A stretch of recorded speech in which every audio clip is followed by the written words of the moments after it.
2014 के चुनाव हुए थे जम्मू कश्मीर के अंदर, आपने कहा था कि हम प्राइवेट सेक्टर को बढ़ावा देंगे, इंडस्ट्रियल सेक्टर को बढ़ावा देंगे। हालांकि चेंज हुआ है, बदलाव दिखा है, लेकिन जमीनी स्तर पर युवाओं को इसका कितना फायदा डायरेक्टली मिला है, कितने युवाओं को इससे रोजगार मिला है अभी तक? देखिए, जब आप एक युवा की बात करते हैं और एम्प्लॉयमेंट की बात करते हैं, आपको उसके जो सारे सब्जेक्ट पे समझना होगा कि हम क्या बात कर रहे हैं। हम कहाँ पे थे 2014 में? 2014 में हम फ्रेजाइल 5 इकोनॉमी में थे। फ्रेजाइल 5 इकोनॉमी, हम सबसे नीचे से 5 में थे, आज हम टॉप 5 पे हैं। तो जब इकोनॉमी ग्रो करती है तो इकोनॉमी के ग्रोथ के साथ बाकी सारा जो स्ट्रक्चर होता है या बाकी जो पूरा सिस्टम है वो ग्रो करता है। अगर आपको टॉप 5 पे आना है, और जैसे हमारी सरकार की जो है एक जो आगे वो काम कर रहे हैं, टॉप 3 पे हमको आना है, तो हमने बहुत से क्षेत्रों में वो सारा काम किया है जो हमको यहाँ तक लेके आता है। ठीक है, ओके। और जब तक हम यहाँ पे वो अचीव नहीं करते, हम वो सब चीजें अचीव नहीं कर पाएंगे जिसकी आप बात कर रहे हैं। आप बात कर रहे हैं युवा की, आप बात कर रहे हैं एम्प्लॉयमेंट की, आप बात कर रहे हैं इंडस्ट्री की, आप बात कर रहे हैं ट्रेड की, आप बात कर रहे हैं उस हर क्षेत्र की जिस क्षेत्र में एक डेवलपमेंट की रिक्वायरमेंट है। लेकिन इसकी सारी बातों का जो मैं कहना चाह रहा हूं वो ये है कि अगर फ्रेजाइल 5 से हम टॉप 5 में आए हैं, वो डेवलपमेंट के साथ ही आ सकता है, उसके बिना आप नहीं आ सकते, क्योंकि इसके पीछे जो बेसिक मुद्दा रहता है वो रहता है जीडीपी का। अगर आपकी जीडीपी ग्रो नहीं करती तो आप ग्रो नहीं कर सकते। ठीक है, ओके। तो हम जीडीपी में आज ग्रो हुए हैं, बहुत ज्यादा ग्रो हुए हैं। जवाब ले लेता हूं, हमारे साथ जगदीप जी भी बने हुए हैं। जगदीप जी, सहमत हैं आप दोनों से? देखिए शीतल जी, हर व्यक्ति विशेष का अपना दृष्टिकोण होता है और उसके पीछे की परिस्थितियां भी मैटर करती हैं। लेकिन चूंकि ये एक नितांत गंभीर विषय है तो इसमें मैं 2-3 बातें बड़े स्पष्ट शब्दों में कहना चाहता हूं। भूमिका में आपने कहा कि आर्टिकल 370 की टूटन के बाद जो परिस्थितियां बनी वो क्या है, तो मैं आपको बता दूं जो आंकड़ा मेरे पास है। देखिए, जनवरी 2021 में औद्योगिक नीति की घोषणा होती है। केंद्र शासित प्रदेश को 42 औद्योगिक क्षेत्रों में 84,544 करोड़ के प्रस्ताव मिलते हैं, लेकिन अब तक केवल 414 इकाइयां पंजीकृत हुई हैं, जिसमें 2518 करोड़ का निवेश है। हॉस्पिटैलिटी में भी यही स्थिति है, 87 करोड़ का निवेश है। लेकिन मैं थोड़ा मुद्दे से हटके बात कहना चाहता हूं। देखिए, श्रम न्याय कांग्रेस की प्राथमिकताओं में है। आज स्थिति यह है कि एक औद्योगिक घराना या एक पूंजीपति वो जब कभी किसी प्रदेश में जाता है, निश्चित तौर पर उसकी अपेक्षाएं होती हैं, भूमि चाहिए, बिजली पानी की व्यवस्था चाहिए, इंफ्रास्ट्रक्चर चाहिए, मिलना चाहिए। लेकिन सवाल यह है कि आज एक जो श्रमिक है, कामगार है, उसकी स्थिति क्या है? 12 घंटे काम करने के बाद उसको हासिल क्या है, और क्या वास्तव में ईएसआई से लेके पीएफ तक या टीडीएस जैसी सुविधाएं, क्योंकि यहां पर ठेकेदारी व्यवस्था जो है वो निरंतर बनी हुई है। नहीं, ठीक है। धारा 370 को एक दीवार आप मानते थे इन चीजों में? एक बड़ी दीवार थी। आपका स्टैंड धारा 370 पे क्लियर नहीं है। चुनाव के दृष्टिकोण से देखा जाए तो आप इस पर बातचीत नहीं कर रहे हैं, लेकिन एक नागरिक होने के नाते, जम्मू कश्मीर के नागरिक होने के नाते मैं जरा आपसे यह जानना चाहूंगा कि क्या धारा 370 ही एक बड़ी बाधा थी इन चीजों में, वो रुकावट थी, और अब ये सिलसिला आगे बढ़ रहा है? देखिए, थोड़ा सा मिसकम्युनिकेशन रहा। अगर मैं समय पे रहता तो जिस तरीके की गलत बयानी आर्टिकल 370 को लेकर और खास तौर से कांग्रेस को कटघरे में खड़ा रखकर करने की कोशिश की गई है, परिस्थितियां कुछ और रहती। बट एनी हाउ, अब मैं एक चीज आपको साफ कर दूं जो आपने सवाल पूछा है। देखिए, आर्टिकल 370 की टूटन के बाद जम्मू खित्ते में विशेष तौर से क्या परिस्थितियां रही वो जनमानस जानता है, लेकिन बार बार उसको अपने सियासी मफाद के लिए भुनाने का जो हर चंद प्रयास है वो आप जानते हैं किया गया है। मेरा जो इस विषय पे बात करने का था, मैं दोबारा से, और एक मैं यहाँ मेंशन और करना चाहूँगा। पिछले हफ्ते सांबा में एक औद्योगिक इकाई के बाहर सैकड़ों लोग बैठे थे जो कर्मचारी थे, जिन्होंने अपनी जिंदगी के कई बरस उस फैक्ट्री को दिए। तो जब मैं उनके विरोध प्रदर्शन में पहुंचा तो मैंने एक कोर्ट का ऑर्डर देखा जिसमें यह कह दिया गया था कि आप यहां पर विरोध भी नहीं कर सकते। महीने में 150 रुपया जो है वो उनका मासिक भत्ता बढ़ता है, जो भी बढ़ाया नहीं गया।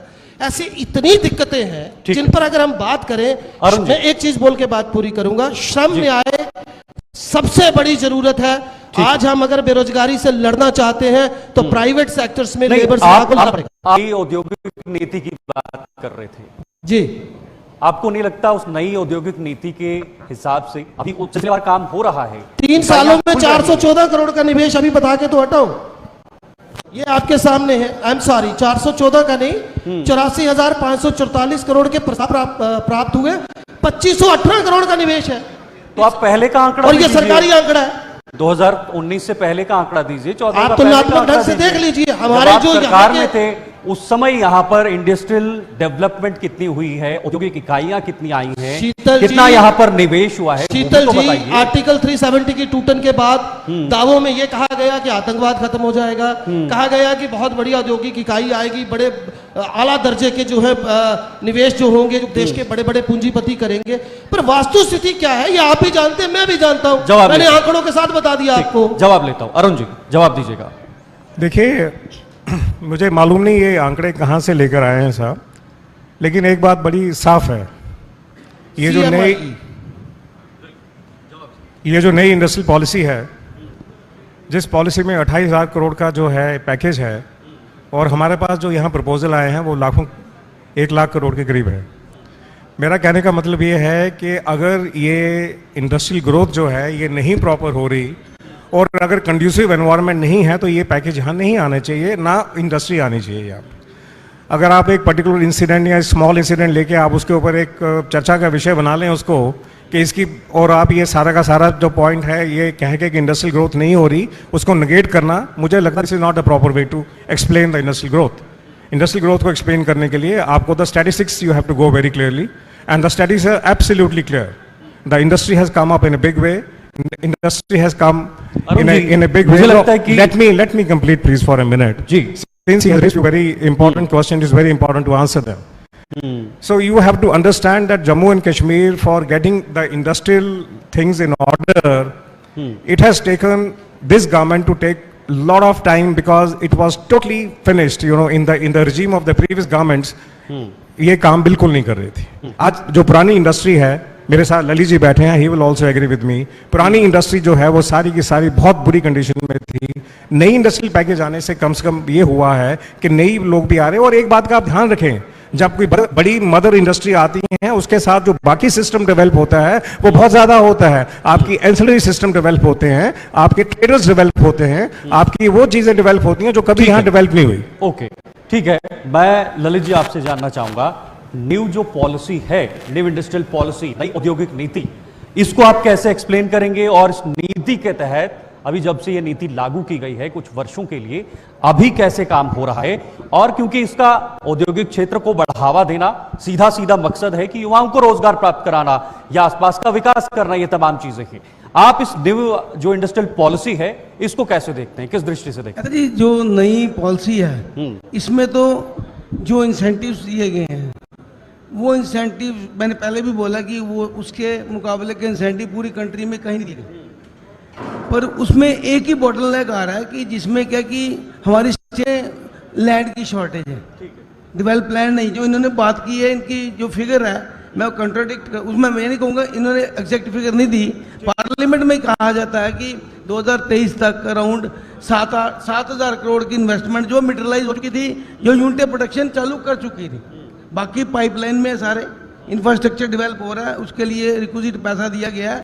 और आने वाले आई थिंक 1 या 2 साल में मैं कहा ये जो 28,000 करोड़ का पैकेज के अगेंस्ट ऑलरेडी जो रजिस्ट्रेशन हो गई है वो 39,000 करोड़ की हो गई है।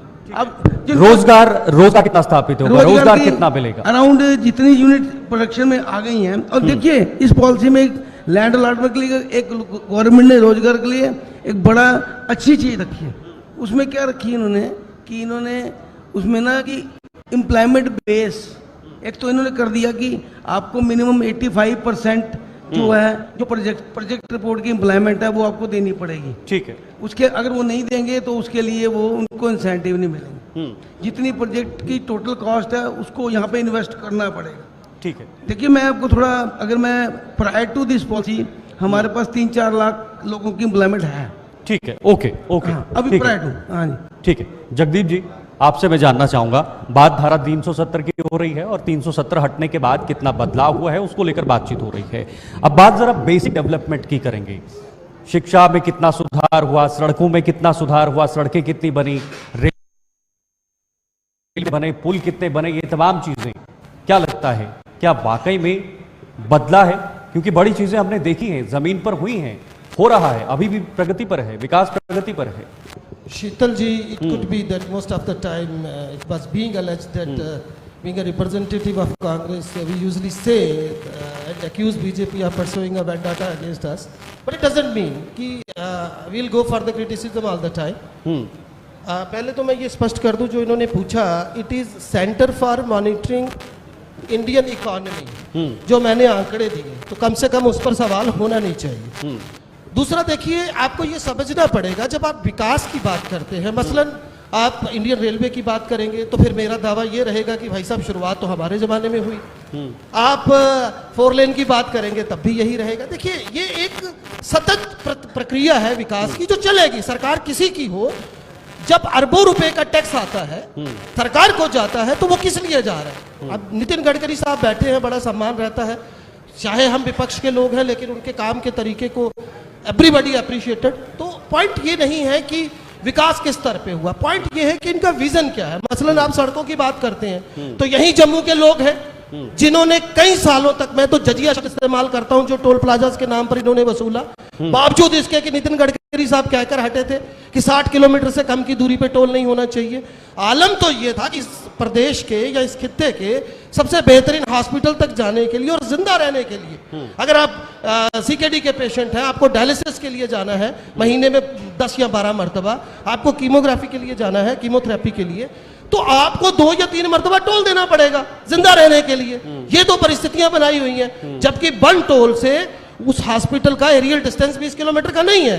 तो बहुत सारी बातें हैं। मैं नटशल में एक चीज, मेरा समय थोड़ा कम है, मैंने पहले भी अनुरोध किया था कि कट टू कट जवाब अगर होगा तो लोग भी समझ पाएंगे, आपकी बातें भी समझ आएंगी। मैंने तो रख दिया से जवाब, मैं और समय देता हूँ, बिल्कुल समय देता हूँ, दोबारा से समय देता हूँ। अरुण जी, जवाब दीजिएगा किस तरह से ये कह रहे हैं कि सवाल विकास का नहीं है, ये हो रहा है, ये होता है, हर सरकार में होता है। लेकिन आपकी जब सरकार 2014 में बनी पीडीपी के साथ, प्रधानमंत्री मोदी जी के नेतृत्व में जो आपने सरकार बनाई, हालांकि कम ही समय यहाँ पर सरकार रही, उसके बाद आपकी सरकार को तोड़ना पड़ा, आपको सरकार से अलग होना पड़ा। लेकिन 2019 में केंद्र सरकार के नेतृत्व में जो धारा 370 पर काम हुआ, इसको हटाना, कि कोई अंग को हटाना, क्या हम इसको मात्र ये बेसिक जो जगदीप जी कह रहे हैं कि ये होता है, हर सरकार में होता है, क्या हमें उसी दृष्टि से इस वक्त भी देखना चाहिए कि ठीक है, हो रहा है, होने दो, ये हर सरकार का कर्तव्य बनता है? बिल्कुल सही कहा इन्होंने, हर साल सरकार का कर्तव्य होता है, शायद इनका नहीं था। और जब इनका नहीं था, इन्होंने कुछ नहीं किया। और जब हमारी बारी आई तो इनको हर टोल टैक्स तक जो लगता है उसके ऊपर इनको चिंता होना शुरू होगी। चलिए, चिंता है तो अच्छी बात है, उसके ऊपर हमें जो है चिंता इनसे ज़्यादा है। लेकिन मैं जो कहना चाहूँगा कि पिछले 10 साल में 2014 से लेकर 2024 तक 50,000 करोड़ से भी ज़्यादा का जो है वो पीएम पैकेज में पैसा आया है। उसके ऊपर आपने हाईवेज़ की बात की है, उसके ऊपर आपने सर्कल रोड्स की बात की है, उस पर आपने एक्सप्रेस रोड्स की बात की है, दिल्ली कटरा जो रोड है जिसके ऊपर बन रहा है 40,000 करोड़ की बात कर रहे हैं हम। पीएम ग्रामीण सड़क जो है उसमें हम 10,000 की बात कर रहे हैं, 6,304 करोड़ के हमने खर्चा है। मैं ऐसे तो आंकड़े बहुत है हमारे पास, लेकिन मैं जो कहना चाहूंगा कि अगर इनको लगता है कि हर सरकार का एक काम है, तो 60 साल इनके पास ही सरकार थी, क्यों नहीं किया इन्होंने? अब क्योंकि अब हमारे पास 10 साल में हम आए हैं और 10 साल में हमने वो काम कर दिया है जो कोई भी सरकार जो है वो पिछले 60 साल में उसका 100% भी नहीं कर पाई। अगर हमने जिस तरह से आप इन 5 सालों को प्रस्तुत करते हैं, प्रकट करते हैं आम लोगों के सामने, किस तरह से इन 5 सालों को हम अलग माने, हटकर माने, हम जो हमें दूर से देखें कि हाँ ठीक है, ये 5 साल जो है बहुत बेहतर हैं, हालांकि जमीन पे हो भी रहा है।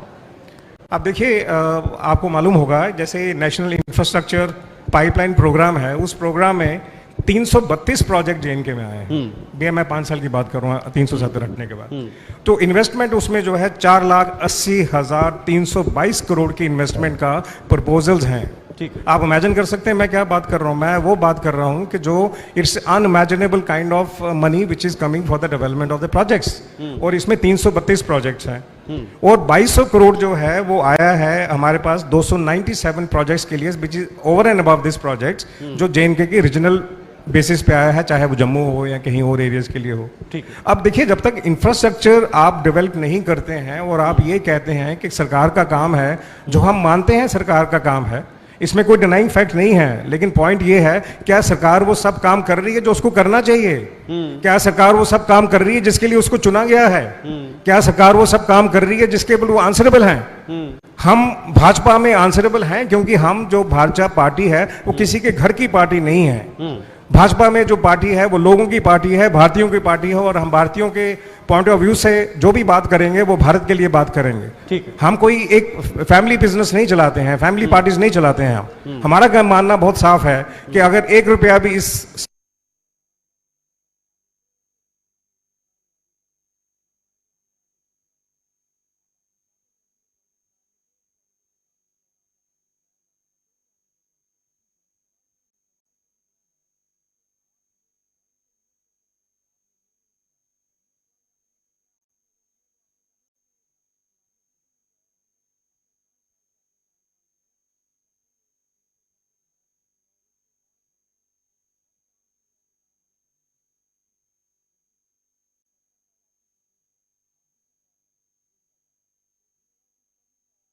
के पेशेंट हैं, आपको डायलिसिस के लिए जाना है महीने में 10 या 12 मरतबा, आपको कीमोग्राफी के लिए जाना है, कीमोथेरेपी के लिए, तो आपको 2 या 3 मरतबा टोल देना पड़ेगा जिंदा रहने के लिए।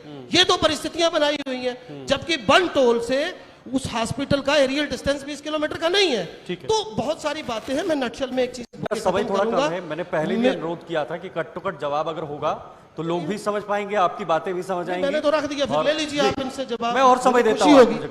बिल्कुल समय देता हूँ, दोबारा से समय देता हूँ। अरुण जी जवाब दीजिएगा, किस तरह से ये कह रहे हैं कि सवाल विकास का नहीं है, ये हो रहा है, ये होता है, हर सरकार में होता है।